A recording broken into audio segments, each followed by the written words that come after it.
lived in an apartment complex that was considered a lower income place. It was all I could afford to live.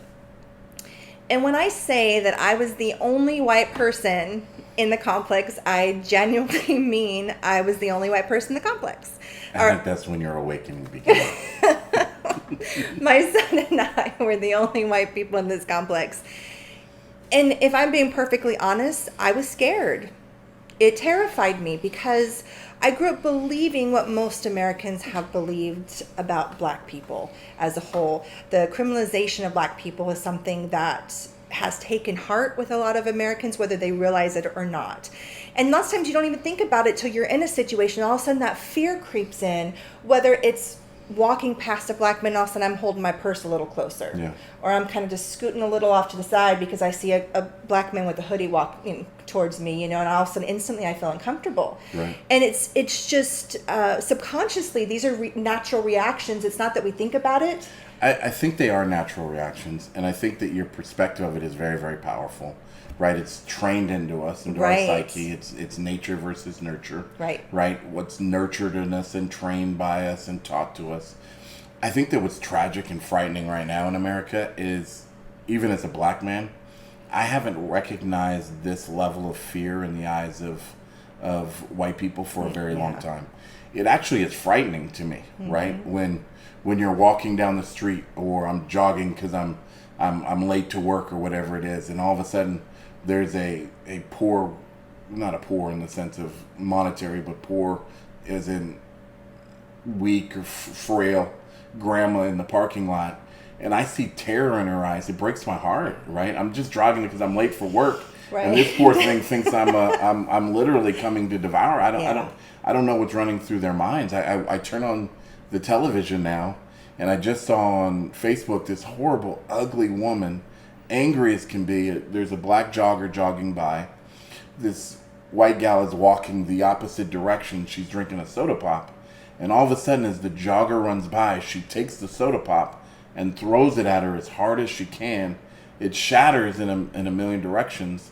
And this poor white gal is full of, I'm sure, her endorphins and, and all of those different elements have skyrocketed at this point. She just starts cussing out this beautiful person of color that's just on a jog, and the person of color is like, what's wrong with you, right? And it's this enraged sense of fear and terror. And I do want to say that I believe America is better than this, that our presidency should be better than this, that our state government should be better than this, that our news should be better than this. We are breeding fear into people that is heartbreaking, and that fear has nowhere positive to go.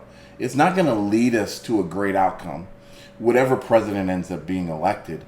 The residue of hate, the residue of fear could be with us for a very, very long time.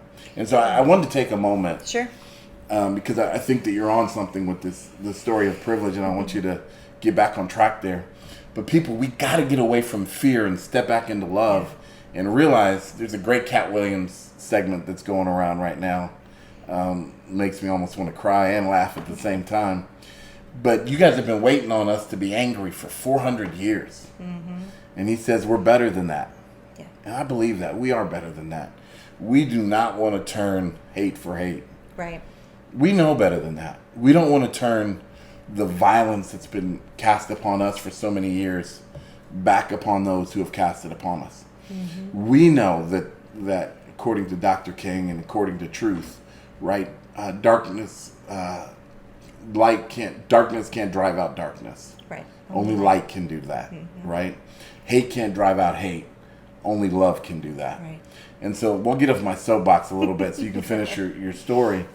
But really, we have to, as a country, get back to a place of love where we stop fearing one another and we realize that this beautiful thing called life should be lived together apart from fear and hate mongering and all this BS that has captivated our country's soul and really distracted us from what we could really be as a nation if we grab on to faith, hope, and love and hold on with our dear hearts. So get back to your story of the firemen, because I'm sure this is a good one. We've got fire in the background. We've got little nappy head, beautiful children running around the place. I'm sure there's some watermelon or something. Lots of barbecue. Some Hennessy, whatever's going on. That's a joke, by the way, the watermelon.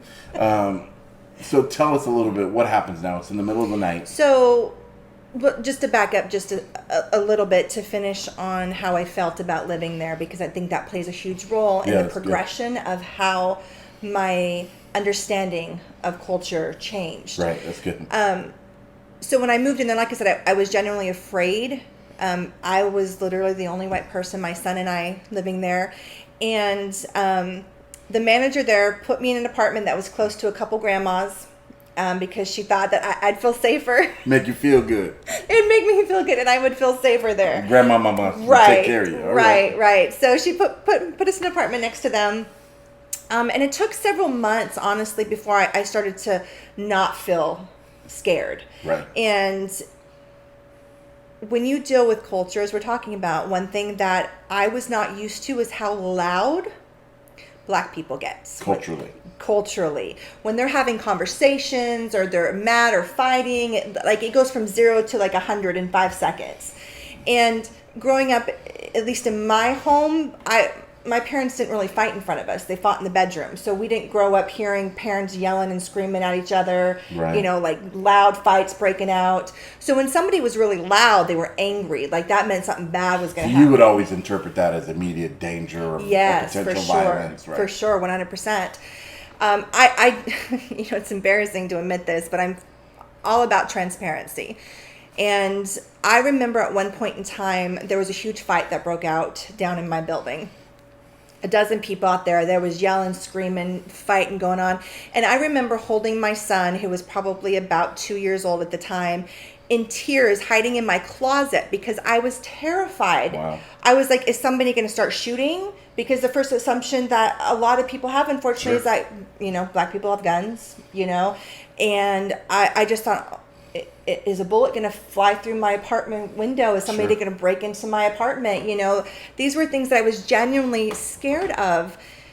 But, I didn't have a choice. I didn't have enough income to live anywhere else. So I was stuck there. But one thing I began to learn was how loving the community was. And as terrible as that sounds, it was surprising. Right. It was so unexpected. And I remembered these little kids that would come up and, hey, can I help you carry in your groceries? Or, these young teenagers or young adult men would be like, hey, do you need some help? Let me help you with that. Awesome. And they would carry my groceries into the house. I was on crutches from a surgery at one point in time, and they would always, hey, do you need any help today? And the grandmas next door, oh my gosh, love them. Logan would go over there and play with the little kids there. They'd be like, oh, honey, just let them come over. You need a break. And they just open their doors. It was beautiful. One thing I learned, that they'll give you the shirt off their back. You don't have to know somebody to show up for a barbecue. Literally, they will invite a stranger off the street and say, hey, come eat with us. Mm-hmm. That's not something that I was community used and to. relationship. Right. Yeah. In most of my life, with most of the community, we don't know our neighbors. We don't even bother to get to know our neighbors. Now, that's not, of course, with every community, and I'm not saying that that's all across the board. But sure. In my experience, a lot of places that I've lived, people don't want to get to know their neighbors. So there isn't that open, they don't care who you are. They don't have to know you. Mm-hmm. Just come on in, take what you need type of a thing. The concept is, right, you can't be my enemy if we become friends. Right. And so building community and reaching out and loving is just part of what we naturally want to do, because we want to embrace the best of us and embrace the worst of us. Many people, unfortunately, when a tragedy happens and a person of color is shot, one of the first things that they do is they go down the checklist of all the evil things that they've done, right? Yeah. The first time they stole a car or a toy car in kindergarten, right? But for us, we love the best of us and we love the worst of us, right?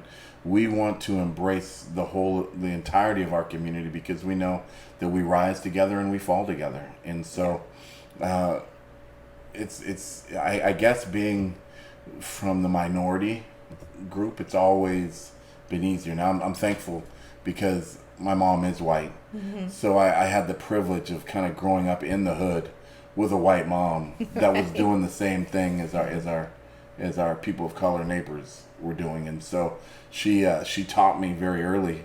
So I never developed that same kind of bias. Yeah. There was some hatred, there was some anger, there was some bitterness towards those who treated us bad, but not that same kind of deep guttural fear, right? Right. That it sounds like you had to overcome. Right. And when you're overcoming that, right, and you have all these assumptions, yeah, obviously, and then someone turns around and says to you, you have white privilege. I can see how that could scramble your brain, right? Yeah. You're like, I've lived in the same neighborhood you lived in. What the hell are you talking about, right? So unfold that for me a little bit, that picture.